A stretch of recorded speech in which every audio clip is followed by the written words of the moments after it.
I think every parent has the experience of hearing, stop it, stop it, stop it happening in their home. And every parent knows what it's like to hear the kids fighting or the kids acting in ways you don't want. And the only thing that you can think to do is yell, stop it or quit it.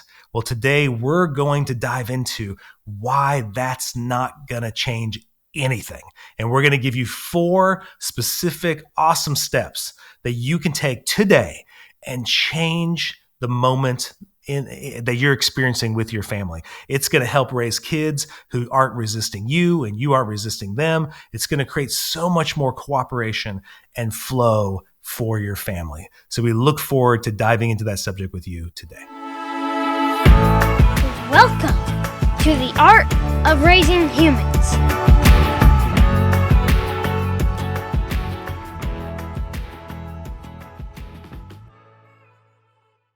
Hello, and welcome to the Art of Raising Humans. I'm Kyle. And I'm Sarah. And today we're going to talk about stop. Stop saying stop.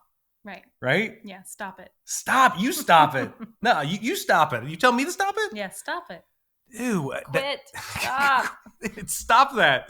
I mean, all too often, Sarah, this is a go-to, right? Yeah. Hear it all the time from parents and kids. You know, it is kind of like, I don't know. It seems like I've coached parents throughout the world, Sarah. I remember coaching a couple in Switzerland, another couple in like Germany. And even when I was coaching, their go-to was stop. And I was like, this is interesting. This isn't just an American thing. Worldwide, universal parenting strategies. And I'm thinking like, why do we say that so often? Why do we say stop? Because they need to stop it. Because they need to stop it. Yeah. I mean, it seems like it's the go-to if some conflict's happening at school and I'm talking to a kid. Hey, did you tell your parents about that conflict? Yes. What did they tell you to do? Tell that kid to stop it. Yeah. And that is and I know even for us, sometimes you feel your brain go there, you know? Yeah. Just stop it. Yeah. So annoying. Yeah. You know? And so I think we say it so often because culturally, I guess even throughout the world globally, we hear that a lot. We're constantly wanting people to stop doing things. And it's easy just to say real quick, stop that. Okay. Our brain defaults to that. Yeah. But I also anything uncomfortable. I think it's bigger than that too. Yeah. I think it's bigger than that too. It's also we model this. Like whether we say it or not, we model it as parents that when the things that I don't like are happening, I may not even say stop it particularly, like you use the word quit it, but I will resist it and I want it to go away. Yeah. You know? So I think because we model that as parents in our lives, like, you know, I like to drive a little faster than you do, or I can be a little more impatient when it comes to driving. And so like even how I model it, how I'm waiting in a line. I remember one time waiting in a fast food line and just because it was taking so long, I'm like, what is going on? Why is this taking so long? You know? And really in so many words, I'm saying, stop doing this, you know, change this thing, you know? I think anytime we're uncomfortable, we want it to stop. So if you're in pain, you know, it's like there's a piece of it saying, stop it, stop hurting. You know, in the line that you're in, whatever it is, when something's uncomfortable, if your kids are arguing, it's uncomfortable. Yeah. And your brain says, stop this. Yes, yeah. That's good. I like that. That's true. And so then we learn to get into this way of doing almost everything in life. So we are going to talk specifically about how to change this particular way of let's move away. Something more successful. Yes. Move away from saying stop it. Let's do something. Yeah. But there's also a deeper thing here that I think we need to address first before we get into those specifics. And that deeper thing in so many families, and I know including ours as well, way before we changed our parenting, but even at times we can get into this too, is we start to believe that if we resist, change will happen. So we resist what is in hopes of changing it and making something better. Yeah. Okay. Our first reaction to something uncomfortable and we don't want is to sort of push back against it. So I don't like this, so I push against it, which is that resistance. We're thinking just like a block on the floor, a piece of furniture, I can just shove it back and move it out of the way. this thing I don't want. I resist it. For people not watching the video, it looks like you're using the force. Yeah. I love that. We resist it. But really what we know through science, through psychology, through our study working with parents, and coaching them, is it's acceptance that changes the moment. Yeah. It's not resisting the moment. And so I want to dive into that just a little bit because I think that's really important. You've got to understand that because I think lots of times we think we can change ourselves by telling ourselves to stop it. Yeah. So many parents come to us for coaching help because they want to stop yelling. Yeah. Right. And that's great. So they'll say, I want to stop yelling. They want to stop eating bad food. So they go get on a diet or go start trying to find how to not eat bad food. They want to stop being so lazy. They want to stop drinking so much.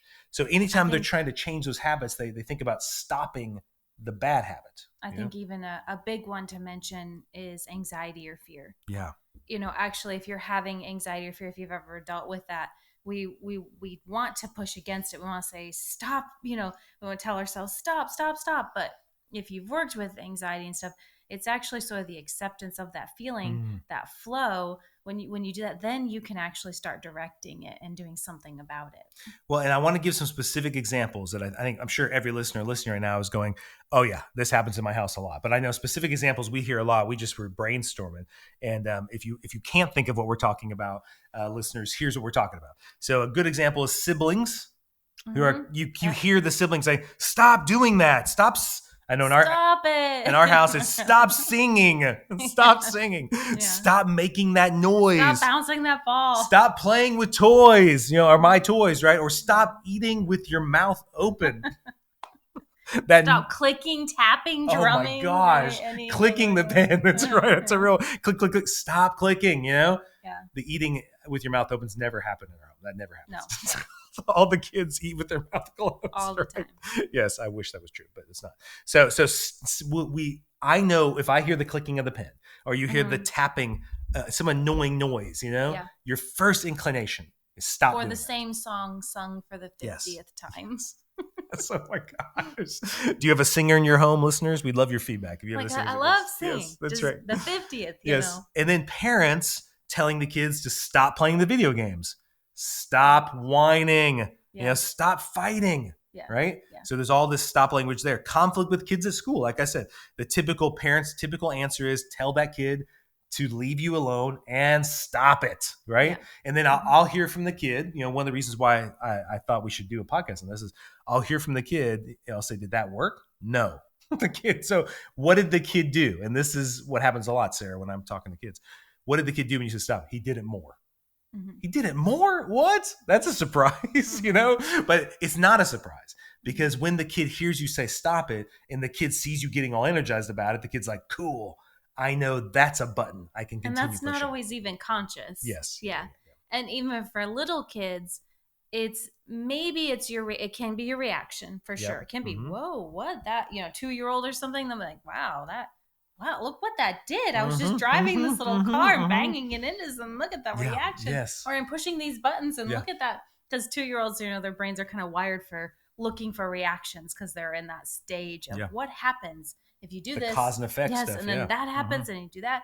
But sometimes, can I get into what happens in our brain with the nose and the stop it? Of course. Yes. Go ahead. Okay. Yeah. So sometimes he has this order of things. So I'm trying to stick within that order. Yes. But our brains, especially when we say stop eating ice cream every night, our brain focuses on the ice cream every night.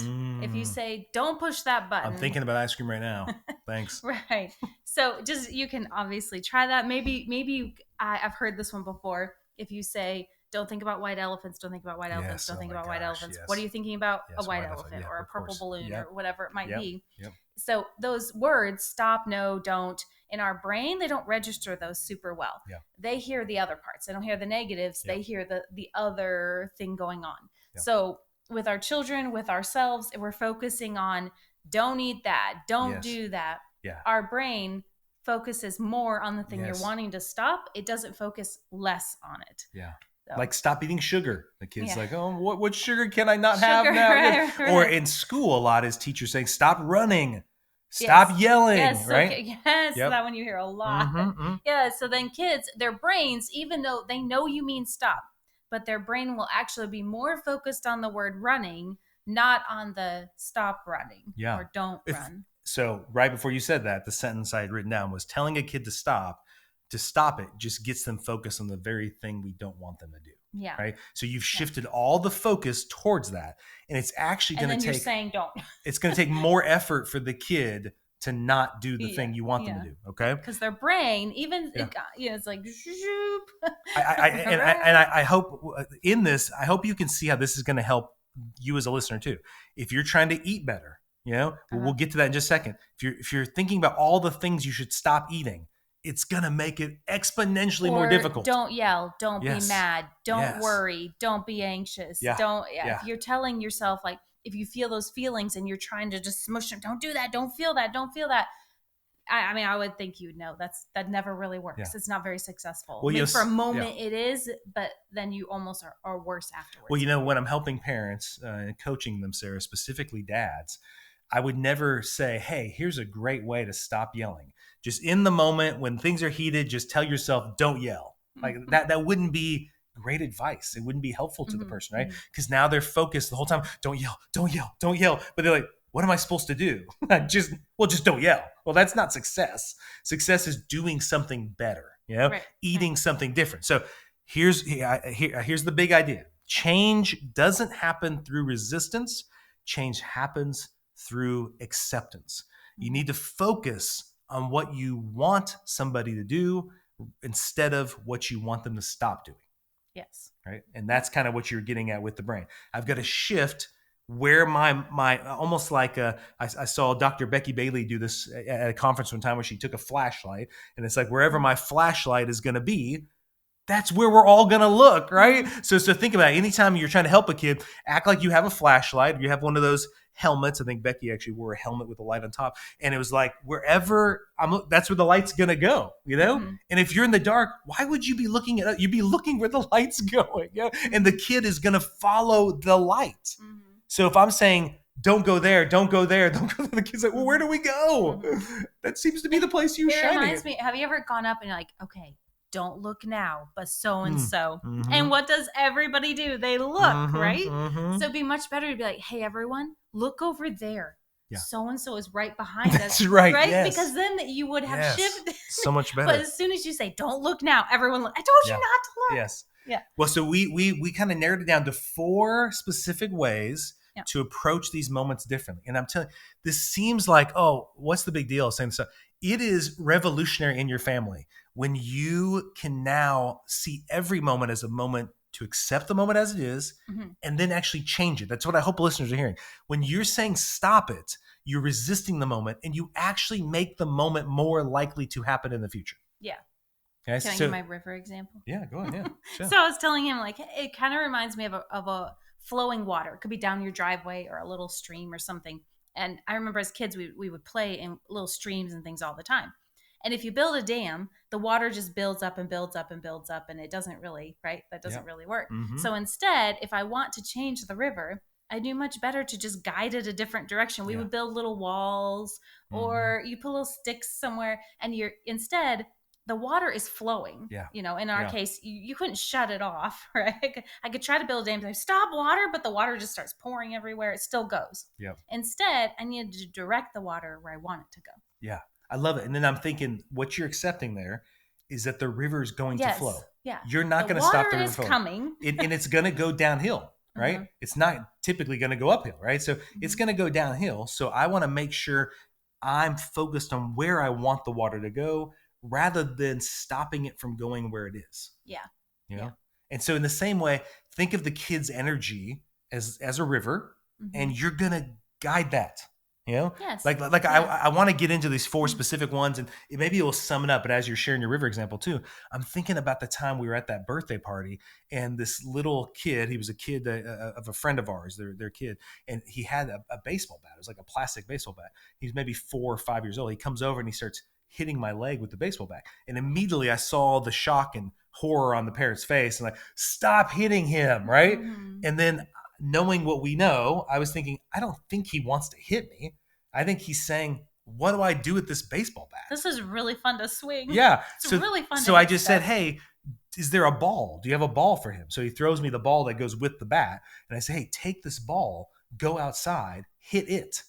And the kid was like, thanks.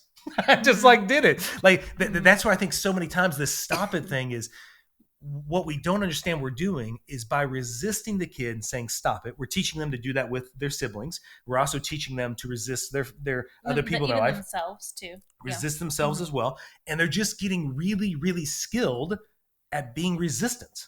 Yeah. Whereas instead, if you're wanting a kid to be more cooperative, you're wanting a kid to flow where you're wanting them to flow, by doing that, you have to be accepting of what the energy is the kid has and then go guide it to a different place, right? Yeah. Okay. So the number one, notice. So first of all, you got to slow it down. All change happens with awareness. So number one, notice when you're wanting to say stop. Yeah. Okay. And the reason why you want to notice that, Sarah, is because you are resisting the moment. Yeah. Okay. So why is noticing important? Well, I think you kind of covered it. Did I? What would you add? Well, like you said, you got to slow down because there's that piece of awareness that's really important.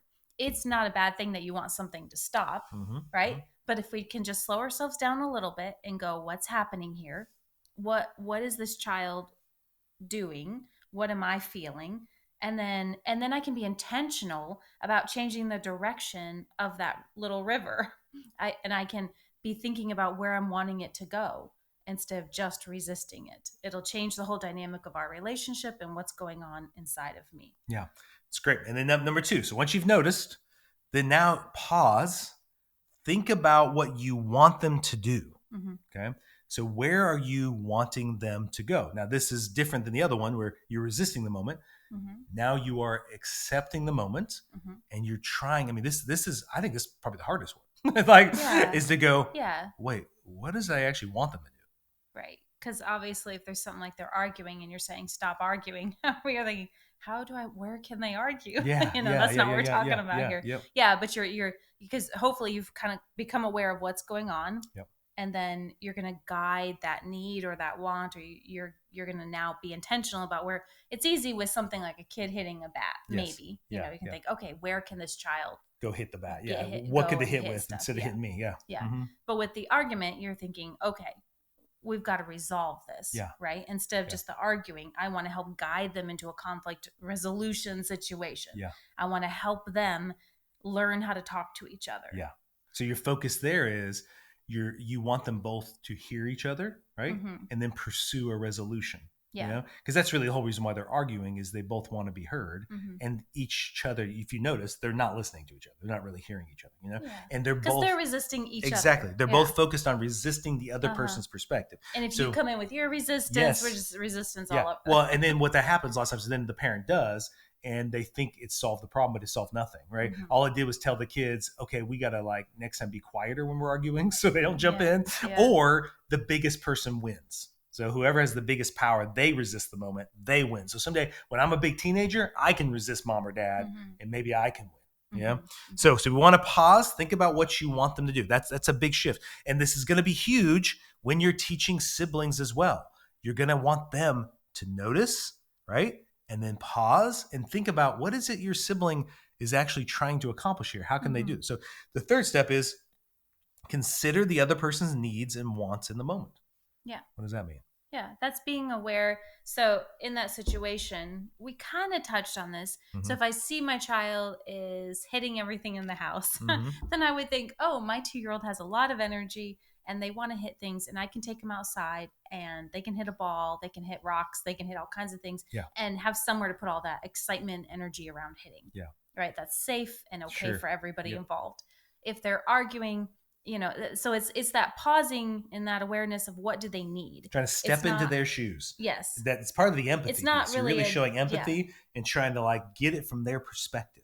So it's not what's wrong with this kid who's hitting stuff. Exactly. It's, maybe he has a lot of energy. Yeah. And it could be stress from his day. It could be all kinds of different things. It could just be curious. But either way, that's okay. I can just assist him in how to do that. Yeah. So in the argument thing, that one's a little more nuanced. Yes. I like that example because then you're sitting there thinking, what does this person need and what does that person need? So it is that empathy. It is that stepping into their shoes kind of without the judgment, withhold the judgment, and just look at it from their perspective and their eyes.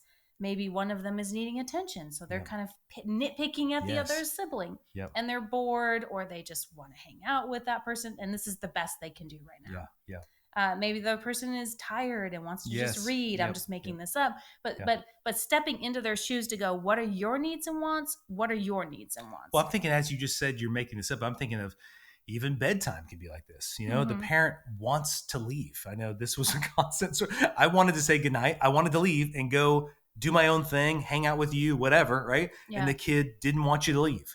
The kid wants. So it's like, how can we do that? Because the kid's like, you're my person. Yes. Well, and even go to bed what I realized on all this fun is the kid's also thinking, you're going to go have some fun without me. Yes, I like hanging out with mom too. Why would I be okay with that? That's right. And so I'm like, just accept it, right? And so I hope listeners get that. Like, I'm wanting the kid to just accept the reality that it's time for bed.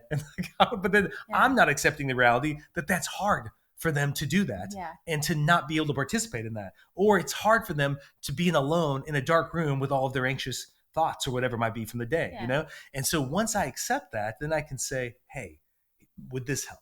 Right. And then I do that and then, and then you could go off and go do your thing, Dad. But I'd love for you to lay there for a minute. Right. Mm-hmm. So then I'm going to lay here for 10 more minutes. Right. And I'm just going to sing with you, or I'm going to read with you, or whatever it is to help relax you. Or let's listen to a meditation together. Let's listen to something that can help you relax. So I'm stepping into their shoes, helping them be able to accept that eventually I am leaving.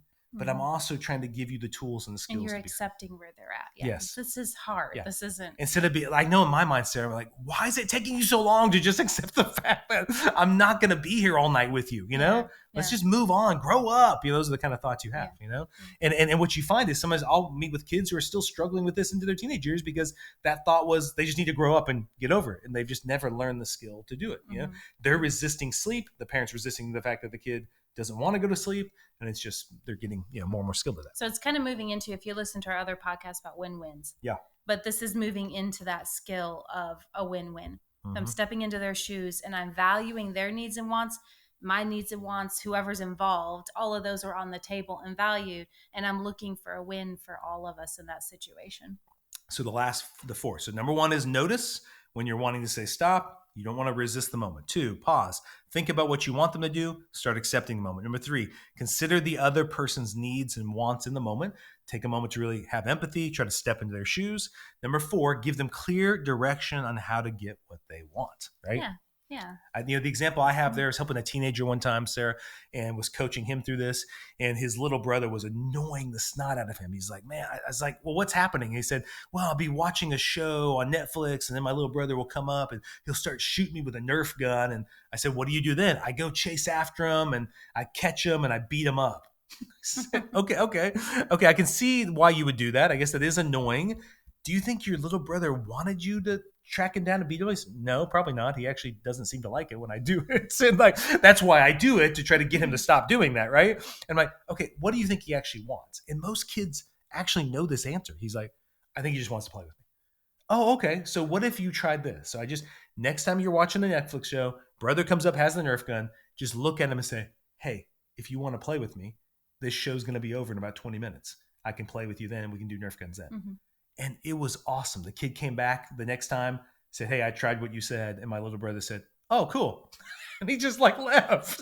And he said, the problem solved. Because really all he did was say, he gave him clear direction on how to get what he wanted. Yeah. And therefore the kid felt understood and heard and no longer needed to resist what his brother was doing. Mm-hmm. So with the whining, that makes me think of the whining. Yeah. Where you might say, stop whining. Mm-hmm. And then instead of resisting that, there's lots of options, but you could say, wow, I hear in your voice that you're worried about this, or, kind of empathize and connect with them. And then you could say, you know what, if you're wanting something, this is how you can tell me. And then you just practice with them, and let them rehearse and go, wow, that I can hear you. And but because really what whining is them just thinking their voice has no power. Yeah. And then once you teach them how to say it, then they go, oh, my voice does have power. Yeah. I don't need to want anymore. I can clearly state what I want. Yep. And it needs from the parent. You can't ignore them. Yep. Because if you're wanting to build that skill, you need to give it attention. So then you can notice, oh, I heard you say that you very clearly, and look how strong your voice is. Yeah. And you can make comments about it, and they know that they're heard. It doesn't mean you do what they always say. Because then again, you might say, well, we can't have a cookie right now, but you know what? After dinner, that would work. Yeah. Well, you know what's so interesting about whining in that topic is the reason why I think it upsets parents so much is the whining it's just weakness. It's helplessness. And most of us don't like that within ourselves. And so when we see it in the kid, we want to resist that, And so that's why we want that to go away because it feels all weak and helpless and gross, And we want them just to be strong. It's just kind of irritating. It is, but I'm saying, but for me, I think that's what I hear from. Yeah. Might just be me. I don't know, but I think that's what's it's irritating. That's so gross. Okay, so in wrapping up is basically you're wanting to point them to something rather than pushing them away. Okay. Yeah. You're guiding yourself. That's the biggest point. Yeah. The biggest point is instead of going like this and pushing the behavior away, you want to just shift it, and it's like turning it. Yeah. It's like steering that little water. Mm-hmm. The water is going to flow. So instead I'm going to steer it where I want it to go. So I'm going to steer my child into a way that's successful for me and them. And we can. Yeah. And so to wrap that up is you're going to guide yourself and them towards what you are wanting rather than what you are not wanting. Yes. It sounds easy. I'm telling you, it's very difficult. Yeah. So when you're not used to it, I remember the first time I heard this, I thought, what? How do I do that? I know. But then I saw it was almost magical. I have kids who wouldn't want to leave. Mm-hmm. I mean, throw down, drag out, did not want to leave. Because they're having a great time playing with you. So I was doing engaging therapy. You. Yep. Mm-hmm. And they would not want to leave.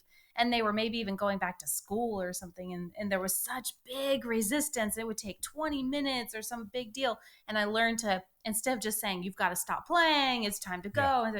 Instead I would just help shift them into the next thing. I'd help shift their mind. I didn't even address the fact that they didn't want to leave. Yeah. I just helped move them into that next space they were going to. Well, and you could see it happen because I've had that happen with kids too.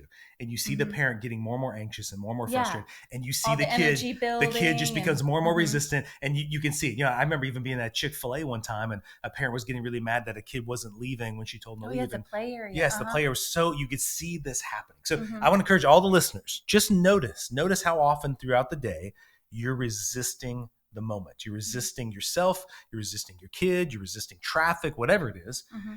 And just take a moment, pause, shift to accepting it and doing something different where you're guiding yourself or guiding the kid. Like for any kind of successful diet, it isn't about not eating bad things. It's about choosing good things that you enjoy to eat.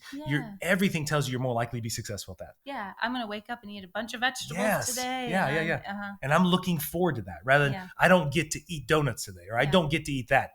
You're never going to succeed that way. So teach the kids from the time they're little all the way through that it's not resisting you or resisting the moment. It's accepting what's happening and then choosing to guide it to where you want it to go. And with the leaving thing, it can be, it's hard to leave. It's hard to stop playing. You kind of have that quick moment of empathy and, let's walk out backwards or spinning or being silly or, we're about to go see grandma and start talking about what you're going to do with grandma.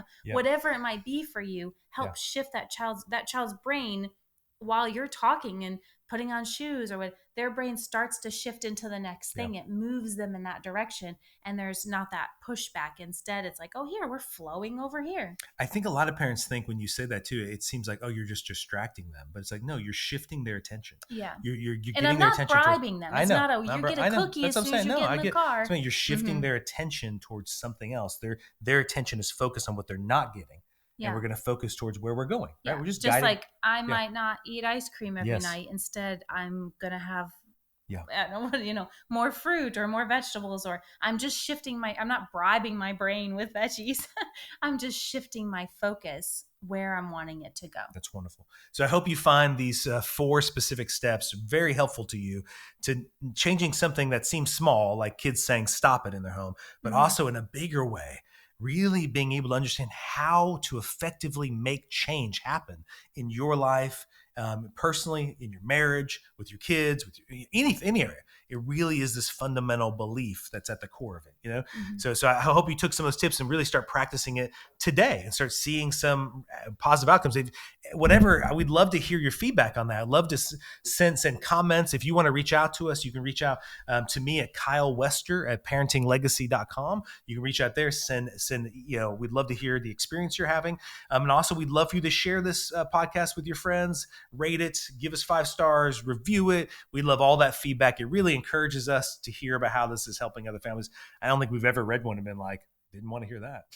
No, it's really nice because the time and effort we're putting into it, it's nice to know how it's going out into the world. And then we do love the comments because it helps us build where it's going to go next. And it's always fun to get a chance to connect with parents. And some parents have reached out to us and wanted coaching. And so if that's something you look forward to, you can also reach out to us for that as well. So we hope you're having a wonderful day as you're listening to this, and you have a great week ahead, accepting the week as it is. We appreciate you. The Art of Raising Humans podcast should not be considered or used as counseling, but for educational purposes only.